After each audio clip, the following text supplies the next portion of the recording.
ഭക്ഷണത്തിലും ഉറങ്ങുന്ന സ്ഥലത്തും എല്ലാം ഉറുമ്പിനെ കൊണ്ടുള്ള ശല്യങ്ങൾ ഉണ്ടാകുമ്പോൾ ഈ ഉറുമ്പച്ചിന് നമ്മളൊരു തേങ്ങ കൊടുത്ത് നേർച്ചയായി കൊടുത്തു കഴിഞ്ഞാൽ അത് മാറിക്കിട്ടുന്നുണ്ടെന്നാണ് പറയപ്പെടുന്നത്.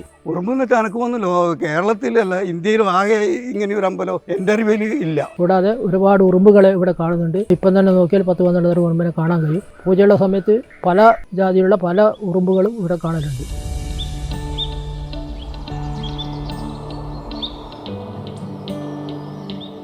ഹലോ നമസ്കാരം, ABC മലയാളത്തിലേക്ക് എല്ലാവർക്കും സ്വാഗതം. അപ്പോൾ നമ്മളിന്നുള്ളത് കണ്ണൂർ ജില്ലയിലാണ്. കണ്ണൂർ കുറ്റിക്കാം എന്ന് പറഞ്ഞ സ്ഥലത്താണ് നമ്മളിപ്പോൾ നിൽക്കുന്നത്. ഇന്ത്യയിലെവിടെയും അതുപോലെ തന്നെ കേരളത്തിലെവിടെ ഇല്ലാത്ത ഒരു പ്രത്യേകതര ക്ഷേത്രം നിങ്ങളെ പരിചയപ്പെടുത്താൻ വേണ്ടിയാണ് നമ്മൾ ഇവിടെ വന്നിരിക്കുന്നത്. ഇവിടുത്തെ പ്രതിഷ്ഠ എന്ന് പറയുന്നത് ഉറുമ്പുകളാണ്.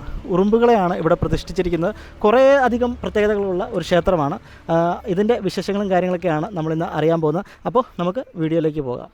നമ്മളെ വീട്ടിൽ ഉറുമ്പുണ്ടായാലും ഒരു തേങ്ങ എടുത്തിട്ട് വീടൊന്ന് ചുറ്റിയിട്ട് വീട്ടിൽ കൊണ്ടുവച്ച് അടുപ്പം നിറമ കൊണ്ടുവച്ച് കഴിഞ്ഞ് സംക്രമ ദിവസം ഉരിച്ചിട്ട് ഇവിടെ ക്ഷേത്രത്തിൽ റെസീറ്റ് മുറിച്ചിട്ട് ഇവിടെ വന്ന് അവർ ശാന്തിക്കാറ കൂടെ ഇവിടെ വന്നിട്ട് തേങ്ങ മുട്ടി അതിന് നിവേദ്യവും അവിടെ കൊടുത്തു കഴിഞ്ഞാൽ വീട്ടിൽ ഉറുമ്പുണ്ടാവില്ല. ഞാൻ ജനിച്ചു വളർന്നത് ഇവിടെ തന്നെയാണ്, കുറ്റിക്കകം പ്രദേശത്ത് തന്നെ. എൻ്റെ ജീവിതത്തിൽ തന്നെ ഇവിടെ നമ്മളെ വീട്ടുകാരല്ല, ഈ പ്രദേശത്തിലെ മുഴുവൻ ആളും ഇവിടെ ഇങ്ങനെ ഒരു കോട്ടം സ്ഥാപിച്ച് കാണുന്നുണ്ട്. അപ്പോൾ അന്നേരം നമ്മളൊക്കെ വീട്ടിൽ നിന്ന് അമ്മമാരോട് ചോദിക്കും ഇതെന്താണ്. അപ്പോൾ ഇന്നീ കാണുന്ന നവീകരണം അന്ന് ഉണ്ടായിട്ടില്ല. ഇതിനെ തറമാറ്റി കിട്ടുന്ന സമയത്ത് പ്രശ്നം വെച്ചപ്പോഴാന്ന് പറയുന്നത് മേലെയുള്ള സുബ്രഹ്മണ്യനാണ്. അപ്പോൾ നിങ്ങൾ സുബ്രഹ്മണ്യനാണ് പ്രതിഷ്ഠ നടത്തണം. അങ്ങനെ സുബ്രഹ്മണ്യ പ്രതിഷ്ഠ നടത്തി പിന്നെ തേങ്ങ മുട്ടുന്നത് നിങ്ങൾ താഴത്താക്കണം, അത് ഗുരുസ്ഥാനം താഴെ വെക്കണം. അങ്ങനെ താഴത്ത് പറഞ്ഞ് ഇതാക്കി വെച്ചു. ആദ്യം നമ്മളെ ചെറുതിലൊന്നും അങ്ങനെ താഴെയും മേലെയൊന്നും ഇല്ല, എല്ലാം മേലെ തന്നെ. അങ്ങനെ ഇത് താഴെ ഉറുമ്പച്ചനും മേലെ സുബ്രഹ്മണ്യനാണ്. ഇവിടെ തേങ്ങ മുട്ടി തേങ്ങയുടെ നീരാണ് ഇവിടെ അഭിഷേകം ചെയ്യുന്നത്.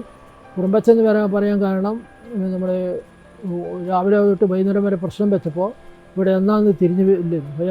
പ്രശ്നം പറയുന്ന ആൾക്ക് ഒരു ഉറുമ്പ് കടിച്ചതിന് ശേഷമാണ് അത് ഉറുമ്പച്ചനാന്നുള്ള ഒരു സങ്കല്പത്തിൽ. കൂടാതെ ഒരുപാട് ഉറുമ്പുകളെ ഇവിടെ കാണുന്നുണ്ട്. ഇപ്പം തന്നെ നോക്കിയാൽ 10-12 ഉറുമ്പിനെ കാണാൻ കഴിയും. പൂജയുള്ള സമയത്ത് പല ജാതിയിലുള്ള പല ഉറുമ്പുകളും ഇവിടെ കാണലുണ്ട്.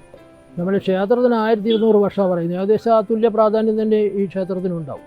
ഇപ്പോൾ എന്ന് പറഞ്ഞാൽ പിന്നെ തിരുവനന്തപുരം, എറണാകുളം, തൃശ്ശൂർ പല ഭാഗത്തുനിന്നും ഈ നെറ്റെല്ലാം കണ്ടതിന് ശേഷം ഒരു സംക്രമത്തിന് 200, 300, 350 തേങ്ങലും വരുത്തുന്നുണ്ട്. ഈ ആരാധന എന്ന് പറയുന്നത് ഉറുമ്പാണ്.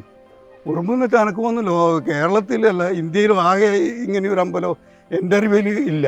അതുകൊണ്ട് പൗരാണികമായിട്ടൊരു കുറേ കൊല്ലം മുമ്പേ സ്ഥാപിച്ച ഒരു ഇത്. ഉറുമ്പിൻ്റെ ശല്യം നമ്മളെ വീടുകളിൽ വരുമ്പോൾ ഉറുമ്പ് നമ്മൾ വീട്ടിൻ്റെ അകത്ത് അല്ലെങ്കിൽ നമ്മൾ കിടക്കുന്നെടുക്കുക അല്ലെങ്കിൽ വീട്ടിൻ്റെ പുറത്ത് ഇതൊക്കെ ഉണ്ടാകുമ്പോൾ നമുക്ക് അതിന് ഒരു പരിഹാരമായിട്ട് ഒരു തേങ്ങ ഉടച്ചാൽ അത് പരിഹരിക്കാൻ കഴിയുന്നില്ലാന്ന്. അപ്പോൾ അത് കൂടുതലാക്കുമ്പോൾ അത് പരിഹാരം ഉണ്ടായിട്ടുണ്ട് എന്നാണ് മനസ്സിലാക്കാൻ കഴിയുന്നത്. അതിൻ്റെ ഭാഗമായിട്ട് തന്നെ ഇന്ന് ഇത് വലിയ രൂപത്തിൽ തന്നെ ജനങ്ങൾ അംഗീകരിച്ചു തുടങ്ങി. പല പ്രദേശങ്ങളിൽ ഈ സംക്രമണ നാളിൽ ഭയങ്കരമായിട്ട് ഇവിടെ ആൾ വരുന്നുണ്ട്.